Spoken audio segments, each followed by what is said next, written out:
இந்த குடும்ப வாழ்க்கையில் நாம் புரிந்து கொள்ளாமல் அல்லது உணராமல் செய்யக்கூடிய விஷயம் என்னென்றால் சொல்லிக்காட்டல். இந்த சொல்லிக்காட்டல் என்ற பண்பாடு நல்லா பயான் கேட்டிருப்போம், தர்மத்தை பற்றி அதை பற்றி எல்லாம் கேட்டிருப்போம், சொல்லி காட்டக்கூடாதுன்னு கேட்டிருப்போம். ஆனால் ஃபேமிலிக்குள்ளே நம்ம அதை நினைக்கிறதே இல்லை. அது குடும்பத்துக்குள்ளே நம்ம வேண்டியே செய்யலாம். குடும்பத்துக்குள்ள என்ன செய்யலாம்? மனைவியிடத்தில் என்ன வேண்டிய செய்யலாம். அதுக்குள்ள சட்டம் என்ன செய்யாது, வராது. எப்படி விளங்கிக்கிறோம்? உதாரணமாக பகைக்கக்கூடாது, 3 நாளுக்கு மேலே பகைக்கக்கூடாது அப்படின்னு விளங்கினா மனைவியை 3 நாளுக்கு மேலே பகைக்கக்கூடாது யாரா விளங்குமா? விளங்க மாட்டேன். அது வருஷ கணக்கில் என்ன செய்யலாம், பகைச்சிக்கலாம். மற்றவங்க விளங்குவோம் தானே. அதே மாதிரி அதாவது சொல்லி காட்ட வேண்டாம் என்று ரசூலுல்லாஹ் சொல்ற எல்லா செய்திகளையும், குர்ஆன்ல வரக்கூடிய எல்லா செய்திகளையும் எப்படி விளங்கி வச்சுக்கிறோம்னு சொன்னால், குடும்பத்துக்கு வெளியே, மனைவிக்கு வெளியே என்று என்ன செய்கிறோம், விளங்கி வைத்திருக்கும். நிறைய கணவன்மார் செய்யக்கூடிய தவறுகள் மனைவியும் தான், மனைவி உட்பட இவங்க என்ன கடமை செய்யணுமோ அது ஒரு பகுதி இருக்குது, அவர்கள் என்ன கடமை செய்ய வேண்டுமோ அது ஒரு பகுதி இருக்குது. ஆனால் ஒரு வருஷத்தில் இவங்க ஷேர் பண்ணிக்கிறது என்ன, நீ இதை நான் எவ்வளவு நான் உங்களுக்கு செஞ்சுக்கிறேன்னு மனைவி சொல்ல, நான் மட்டும் நீ ஃப்ரீயாக செஞ்ச நான் என்ன செஞ்சுக்கிறேன்னு இவர் அதை சொல்ல, ஒருத்தருக்கு ஒருத்தர் என்ன அதை சொல்லி நன்மைகளை என்ன செய்கிற அழித்துக்கொள். செஞ்ச தர்ம குடும்ப வாழ்க்கையே தர்மம் வேண்டா, முதலாவது என்ன யோசிக்கணும், சொல்லி காட்டக்கூடாது. குடும்ப வாழ்க்கையே தர்மம் வேண்டா, தர்மத்தோட முதலாவது நிபந்தனை என்ன, வலா தம்னுன் தஸ்தக்திர். குர்ஆன் வசனம், வலா தம்னுன் தஸ்தக்திர்.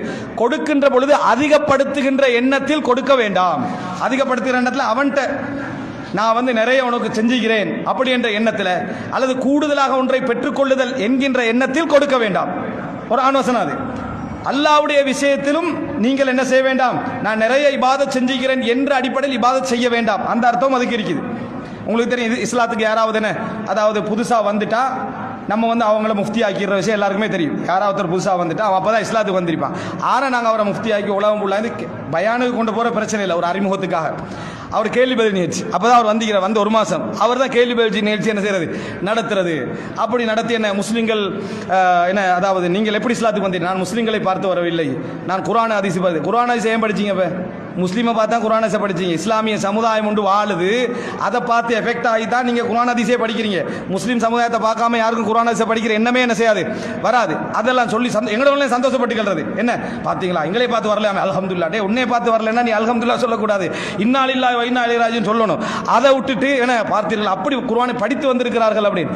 எங்களை பார்த்தா மொலா குர்ஆனை படிப்பான், எங்களை 4 பேர் சரலைன்னா 4 பேர் நல்லா இருக்கிறான், அதை பார்த்து படிக்கிறான். முஸ்லீம் சமுதாயத்தில் ஒத்துமை என்னதான் பிரச்சனை இருந்தாலும் அவர்களை விட நம்ம ஒத்துமையாக தான் இருக்கிறோம், அதை பார்த்து படிக்கிற இந்த சமுதாயம் ஏன் வித்தியாசமாக இருக்கிறது, அதை பார்த்தா என்ன செய்யறான் அவன் படிக்க. அவர்களை கொண்டு வந்து என்ன செஞ்சிருவோம், அவர்கள் என்ன சொல்லுவாங்கன்னா நம்ம இஸ்லாத்துக்கு, அவன் என்ன இடையில நினைக்கிறாருன்னா அவங்க நம்ம இஸ்லாத்துக்கு வந்தது இஸ்லாத்துக்கே பெருமை போல அப்படின்னு அவன் நினைக்கிற அளவுக்கு அவங்கள நான் மாத்திடுறோம். அல்லாஹ் குர்ஆன்ல சொல்றாத யமுன்னூன அலைகான் அஸ்லமு, அவர்கள் இஸ்லாத்துக்கு வந்ததை அவர்கள் உங்களுக்கு செய்த அருளாக சொல்லி காட்டுகிறார்கள். அவங்க இஸ்லாத்துக்கு வந்ததை உங்களுக்கு செய்த அருளாக அவர்கள் சொல்லி காட்டுகிறாங்க. ரசூலுல்லாஹ் காலத்தில் இப்படி கொஞ்சம் பேர் இருந்திக்கிறாங்க. இப்போ அபூஜஹல் இஸ்லாத்துக்கு வந்திருந்தா நான் வந்தது இஸ்லாத்துக்கு பெருமை என்ற மாதிரி சொல்லி காட்டுறோம் கொஞ்சம் பேர் இருந்திக்கிறாங்க. அப்போ அல்லாஹ் தஆலா குல்லா தமுன்னு அலைய இஸ்லாமக்கும், உங்களோட இஸ்லாத்தை நீங்கள் எங்களுக்கு செய்த அருளாக சொல்லி காட்ட வேண்டாம். அல்லாஹ் தான் உங்களுக்கு அருள் செய்திருக்கிறான், உங்களுக்கு ஈமானின் பக்கம் வழிகாட்டியதன் மூலம் அல்லாஹ் உங்களுக்கு அருள் செய்திருக்கிறான்னு சொல்லுங்க அப்படின்னு குர்ஆன் வசனத்தை அல்லாஹ் தஆலா இறக்குறான். இந்த மனநிலை எந்த ஒன்றை செஞ்சிட்டாலும் திருமணம் முடிக்கிறது, அந்த மனைவி மூலம் உனக்கு ஒரு பிளஸ் இருக்குது, உன் மூலம் மனைவிக்கு ஒரு பிளஸ் இருக்குது. ஆனால் இவர் எப்போ நினைச்சுக்கிறது, என்னால தான் இவர் பிளஸ், அவங்க நினைச்சுக்கிறது என்னன்னு சொன்னா நான் இல்லாட்டி இவர் என்ன நினைப்பார் அல்லாஹ் தான் அறிவான், அவங்க நினைச்சுக்கிறது. இதே லெவலில் தான் வாழ்க்கை என்ன செய்ய போறது. 2 பேரும் கடமையை தான் செய்யறாங்க, 2 பேரும் வாழ்றாங்க, 2 பேரும் அளவு களவா ஷேர் பண்ணிக்கிறாங்க. ஆனால் நான் இல்லாட்டி இவர் நிலைமை எப்படி இருக்குமோன்னு மனசுக்குள்ள நினைச்சுக்கிற சொல்லாட்டியும் அவர் என்ன நினைச்சுக்கிற நான் இருக்கிறதால அப்படி எதுவுமே இல்லை. சில பொழுது இந்த மனைவிடத்தில் நீங்கள் இல்லாது விட்டால் நீங்க மோசமாக போய்க்கலாம். சில பொழுது இந்த கணவனிடத்தில் நீங்கள் மனைவியாக இல்லாது விட்டால் மோசமாக என்ன செஞ்சிருக்கலாம், போயிருக்கலாம். கதிரை நம்ம என்ன செய்ய முடியாது, எதிலையுமே சொல்ல முடியாது. எனவே அன்புள்ள சகோதரர்களே, எப்பொழுதுமே குடும்ப வாழ்க்கையில் சொல்லி காட்டுதல் என்பது பெரும் பாவமே தான். அது இஸ்லாம் எப்படி குடும்பத்துக்கு வெளியே பெரும் பாவமோ குடும்பத்துக்கு உள்ளேயும் என்னது பெரும் பாவம். நான் உனக்கு இப்படி செய்யலையா, இப்படி செய்யலையா, இப்படி செய்யலையா, இப்படி செய்யலான்னு சொல்ல, மனைவியும் நான் உங்களை இப்படி கவனிக்கலையா, இப்படி கவனிக்கலையா அப்படி என்று சொல்றது, இது 2மே பெரும் பாவம். என்ற அளவுக்கு சொல்லி காட்டுதல் வரவே கூடாது. எந்த அளவுக்கு இஸ்லாமிய அறிஞர்கள் இந்த சொல்லி காட்டுதல் விஷயத்தில் நடந்துக்கிறாங்க அப்படின்னு சொன்னால், ஒரு செய்தி என்னன்னு சொன்னால் அறிஞர்கள் சொல்கிறார்கள், ஒருத்தர் உது எடுப்பதற்கு என்ன அவருக்கு தண்ணி இல்லை, ஒரு போத்தல் தண்ணி இருக்குது, அதை அவர்கிட்ட கேட்டு எடுத்தா அவர் நாளைக்கு சொல்லி காட்டுவார்ன்னு அவர் தயமம் செய்யலாம். அவர் நாளைக்கு அதை நான் இவருக்கு தண்ணி கொடுத்தேன் இவர் தொழுதார்னு சொல்லி காட்டுவாரா, இந்த அவர் என்ன செய்யலாம், தயம்மம் செஞ்சு அவர் என்ன செய்யலாம், தொழலாம் என்ற நிபந்தனை சொல்லி காட்டுகிறான். காரணம் இவர் பாதிக்கப்படுறார். அவர் பாதிக்கப்பட்டு உது எடுக்கணும் இஸ்லாம் எங்கேயும் என்ன செய்யாது, சொல்லாது. எனவே அவர் தயமம் செய்யலாம். அவர் கேட்டு அடுத்த நாளைக்கு அதை சொல்லி காட்டுவார். அந்த தண்ணி என்ன தேவையில்லை என்ற லெவல்ல இஸ்லாம் எங்களுக்கு என்ன செய்திருக்கிறது, சொல்லி காட்டுங்க. ரசூல் ஸல்லல்லாஹு சொன்னாங்க 3 பேரை அல்லாஹ் தஆலா பார்க்க மாட்டான். அதில் ஒருவர் யாண்டா அல் மன்னான். அவர் யார் என்றால் லா யுதி ஷைஅன் இல்லா மன்னா. எந்த ஒன்றை கொடுத்தாலும் கொடுத்ததாக சொல்லி காட்டுதல் என்பது அவர் மன்னா, நாளை மறுமையில் அல்லாஹ் தஆலா பார்க்க மாட்டான் அப்படின்றது. ஒரே ஒரு இடத்தில் மாத்திரம், இதுதான் பிரச்சனை. அந்த ஒரே ஒரு இடம் நம்ம சொல்றோமா, அந்த கதவால எல்லாரும் போயிடுவாங்க. அதுதான் உள்ள பிரச்சனை. விளங்கிட்டா?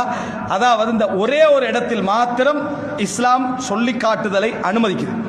அது எங்கேண்டா, குடும்பத்துக்கு வாரி வழங்கி, மனைவிக்கு வாரி வழங்கி எல்லாம் செய்த கணவன் ஒருவரை, ஒரு மனைவி என்னத்தை செஞ்சுக்கிறீங்க அப்படி என்று கேட்கிற சந்தர்ப்பத்தில் நான் உனக்கு செய்யலையா அப்படி என்று கேட்பதை எல்லாருமே அனுமதிக்கிறாங்க. அந்த மாதிரி அதாவது உண்மையிலேயே அவர் ஒரு சிறந்த ஒரு கொடையாளியாக இருக்கிறார். குடும்பத்தை கவனிக்கிறார், மனைவியை கவனிக்கிறார். அல்லது மனைவி ஒரு பெரிய தியாகியாக என்ன செய்கிறார், கணவனை உருவாக்கி எடுக்கிறார். நீ ஒன்றுமே செய்யலை என்று கணவன் சொல்ற நேரத்தில் அந்த மாதிரி சொல்லி காட்டுதல் அனுமதிக்கப்படுகிறது என்று பல செய்திகளை சொல்றாங்க. ஒன்று, ரசூல் ஸல்லல்லாஹு அலைஹி வஸல்லம் அவர்கள் மதீனாவுக்கு, அதாவது ஹிஜ்ரத் செஞ்சு வந்த பின்னால அந்த மக்காவுடைய வெற்றி ஹுனைன் யுத்தத்தில் நிறைய கொடுத்த டைம்ல அன்சார் இளைஞர்கள் கொஞ்சம் கவலைப்படுறாங்களே.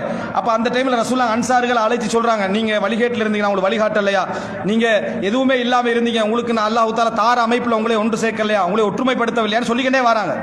அப்ப அந்த டைம்ல அன்சார்கள் வந்து பலில்லா என்னது அல்லாஹு வ ரசூலுஹு அமன், அல்லாஹ்வுடைய தூதர் நிறைய செஞ்சிக்கிறாங்கன்னு சொல்லிக்கிட்டே இருக்கிறாங்க. அப்ப ரசூலுல்லாஹ் அவங்க எதுவும் பதில் சொல்லலையே. ரசூலுல்லாஹ் நீங்க நினைச்சா இப்படி சொல்லலாமேண்டாங்க. நீங்க நினைச்சிருந்தா இப்படி சொல்லலாமே, நீங்க எதுவும் இல்லாம மதீனாவுக்கு வந்தீங்க, நாங்க உங்களுக்கு புகலிடம் தந்தோம். நீங்க எதுவுமே இல்லாம இருந்தீங்க, நாங்க ஒரு சொத்துல பாதி, அதுல பாதி, இதுல பாதி, எல்லாத்தையும் உங்களுக்கு தந்தோம் என்று நீங்களும் சொல்லலாமேன்றாங்க ரசூலுல்லாஹ். அவங்க சொல்லல, நீங்களும் சொல்லலாமேன்ற ரசூலுல்லாஹ் சொன்னாங்க. சொல்லிட்டு அந்த மக்கள் எல்லோரும் சொத்துக்களோடும் சுகங்களோடும் போவதையும், நீங்கள் அல்லாஹ்வுடைய தூதரோடு உங்கள் ஊருக்கு போவதை நீங்கள் விரும்பவில்லையா என்று ரசூலுல்லாஹி ஸல்லல்லாஹு அலைஹி வஸல்லம் கேட்டு அவர்களுக்கு ஆறுதல் படுத்தினார்கள் என்ற செய்தியை நம்ம பார்க்கிறோம். இந்த இடத்துல ரசூலுல்லாஹ் சொல்லி காட்டுறாங்க. சொல்லி காட்டுற மட்டுமல்ல, அவங்களோட பகுதியே ரசூலுல்லாஹ் என்ன செய்றாங்க, சொல்லி காட்டுறாங்க, நீதியா நடக்கிறாங்க. உஸ்மான் ரலியல்லாஹு அன்ஹு அவர்கள் அவர் முற்றுகையிடப்பட்ட நேரத்தில் வந்து என்ன செய்றாங்க, நான் இப்படி செய்யலையா, கிணத்தை வாங்கி தரலையா, உங்களுக்கு தபுக் யுத்தத்திலே எதனது நான் தயார்படுத்தலையான்னு சொல்லி காட்டுறாங்க. எதன் காரணமாகனா அவரை ஒரு சமூக துரோகியாக காட்டி அவரை கொல்ற அளவுக்கு மக்கள் அதாவது சூழ்ந்த பொழுது அதை என்ன செய்றாங்க, நான் இப்படி இதுக்கு தகுதியானவன் அல்ல, நான் வந்து இப்படிப்பட்டவன் அல்ல என்பதற்கு என்ன செஞ்சாங்க, சொல்லி காட்டினார்கள். அப்படி இடத்தை பார்க்கிறோம். இந்த மாதிரி ஒரு சில கட்டங்கள் வந்தாலே தவிர குடும்ப வாழ்க்கையில் அதையே வளமையாக வச்சு கொண்டிருப்பது என்பது பிழையானது. ஒரு தந்தை பிள்ளைக்கு செஞ்ச திருமணத்தை நினைச்சு கற்பனை பண்ணிக்கிட்டே இருக்கிறாரு, நான் எவ்வளவு செலவழிச்சேன் தெரியுமா, நீ கடமையே செஞ்சுக்கிறாய், அதுக்கே நீ உசுர விட்டு நிற்கிறாய், உன்னையெல்லாம் எப்படி வளர்த்தேன் தெரியுமா, நீ வளர்க்கறது கடமை, விளங்கிட்டா. அப்போ உண்மையிலேயே எல்லா பிள்ளைகளும் திருப்பி பேசுற நிலைமை ஒன்று இருந்தா, அதுக்கு சரியா லொஜிக்கலி பேசுற நிலைமை ஒன்று இருந்தா பதில் சொல்லலாம், எல்லா வாபமா இருக்கும். ஏன் நானா சொன்னவங்களே பெத்திருக்க சொல்லி ஒரு கேள்வி அவன் கேட்டான்னு வைங்களே, அவன் பிள்ளையா இல்லை. ஆனா நீ கடமையை செஞ்சுட்டு அந்த பிள்ளைக்கு சொல்லி காட்டிக்கிட்டே இருந்தாண்டா, நான் உனக்கு அது செஞ்சுக்கிறேன், உனக்கு இது செஞ்சுக்கிறேன். நிறைய பேர் திருத்துதல் பேர்ல பிள்ளைக்கு அதுதான் செய்யறது. அவனை திருத்துறது விஷயம் 5 தான். மற்ற 55 செலக்ட் பண்ண ஸ்கூல்ல இருந்து மாத ஃபீஸ்ல இருந்து எல்லாத்தையும் சொல்லி காட்டிக்கிட்டு இருப்பாங்க. இந்த சொல்லி காட்டுதல் வந்து ஒரு நாளும் என்னது அந்த குழந்தைகிட்ட மனசுல பதியாது, ஒரு நாளும் பதியாது. ஏன்னா நீ கடமை செய்யறான்னு அவன் நினைச்சிட்டு இருக்கிறான். அதே மாதிரி மனைவி இடத்திலும், அதே மாதிரி கணவனிடத்திலும் நம்ம பேசுகிற நேரத்தில் சொல்லி காட்டுதல் என்ற பண்பு ரசூலுல்லாஹ்வோட வாழ்க்கையில, குடும்ப வாழ்க்கையில ஒரு இடத்தில் கூட சொல்லி காட்டுதல் என்ற பண்பை என்ன செய்யல காண. ரசூல் ஸல்லல்லாஹு அலைஹி வஸல்லம் ஹதீஜா ரலியல்லாஹு அன்ஹா அவர்கள் தனக்கு செய்ததை நினைத்து பெருமிதப்பட்டு சொல்லி இருக்கிறார்களே தவிர மற்றபடி எங்கேயும் காண முடியவில்லை. ஆனால் இன்று குடும்ப வாழ்க்கைகளில் நடந்து வரக்கூடிய மிக மோசமான நிகழ்வுகளில் இது ஒன்று என்று சொல்லலாம். என்ன, சிறப்பான முறையில் நிர்வாகம் செய்யாமல் சொல்லி காட்டுதல், வஞ்சித்தல், மனதை நோகடித்தல் மூலம் நிர்வாகம் செய்வது என்பது. அன்புள்ள சகோதரர்களே, நிச்சயமாக எப்பொழுதும் புரிந்து கொள்ளுங்கள், இந்த உலகத்துடைய இயல்புல உண்டு. எவ்வளவுதான் ஒரு மனிதர் ஒன்றை பெற்றுக்கொண்டு விட்டாலும் அவன் நம்ம அதை பார்க்கின்ற பெருமதியில் அவன் பார்க்கவே மாட்டான். அவனால் பார்க்கவும் முடியாது. கொடுக்கிறவனுக்கு அதனுடைய கஷ்டமும் வலியும் அவனுக்கு தெரியும். இருந்தும் கூட அவன் பார்க்கிற லெவல்ல வாங்குறவனுக்கு என்ன செய்ய முடியாது, பார்க்க முடியாது. அதனால் அவன்கிட்ட கூலியை எதிர்பார்ப்பதும் நன்றி எதிர்பார்ப்பதும் வேஸ்ட்.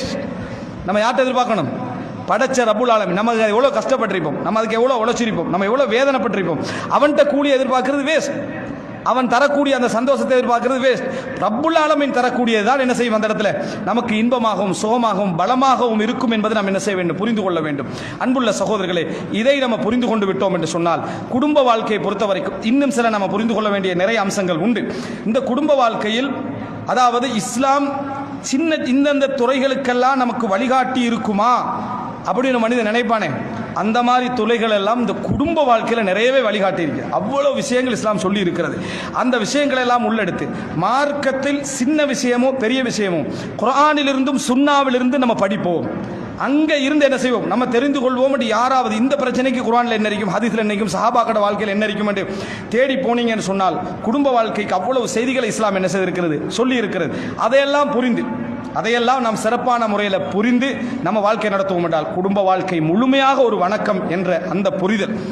அதே போல நமக்கு குழந்தை வளர்ப்பு என்பது ஒரு மிகப்பெரிய ஒரு அருள், ஒரு நிஅமத். அதற்காக திருமணம் கூட இரண்டாம் பட்சமாக மாற்றுகின்ற பெண்களை இஸ்லாம் என்ன செய்திருக்கிறது, பாராட்டி இருக்கிற என்ற புரிதல். கண்டித்தல், தண்டித்தல், நிந்தித்தல் என்பது இஸ்லாம் சொல்லுகின்ற வரையறை ஒரு முஸ்லிம் அல்லாத கலாச்சாரத்துடைய வரையறை அல்ல என்பதை நம்ம புரிந்து கொள்கிற நேரத்தில், நான்காவது சொல்லி காட்டுதல் என்பது குடும்பத்திலும் பாவம், குடும்பத்திற்கு வெளியேயும் அது என்ன அதே சமமான பாவம்தான் என்பதையும் நம்ம புரிந்து கொள்வோம் என்று சொன்னால் நிச்சயமாக நம் சிந்தனைகளால் மன அழுத்தத்திற்கு உள்ளாக இருக்கக்கூடிய பல விஷயங்கள், நெருக்கடிக்குள்ளாக இருக்கக்கூடிய பல விஷயங்கள் எங்களோட உள்ளத்தில் லேசாக என்ன செய்துவிடும், அகண்டுவிடும், கலண்டுவிடும். அடிக்கடி அல்லாஹ்விடத்திலே ரப்பனா ஹப் லனா மின் அஸ்வாஜினா வ துர்ரியாத்தினா குர்ரத அயுன் வஜஅல்னா லில் முத்தகீன இமாமா என்ற பிரார்த்தனையை கேட்கக்கூடிய மக்களாகவும் நல்ல சிறப்பான இஸ்லாம் சொல்லக்கூடிய நிம்மதியான குடும்ப வாழ்க்கையை பெற்ற மக்களாகவும் அல்லாஹு தஆலா எம் அனைவரையும் ஆக்கியல் புரிவானாக. ஹாதா மா இந்தி வல் இல்மு இந்தல்லாஹ் வ அகூலு கௌலி ஹாதா வ அஸ்தக்ஃபிருல்லாஹ் லி வ லக்கும் வஸ்ஸலாமு அலைக்கும் வ ரஹ்மத்துல்லாஹி வபரகாத்துஹு.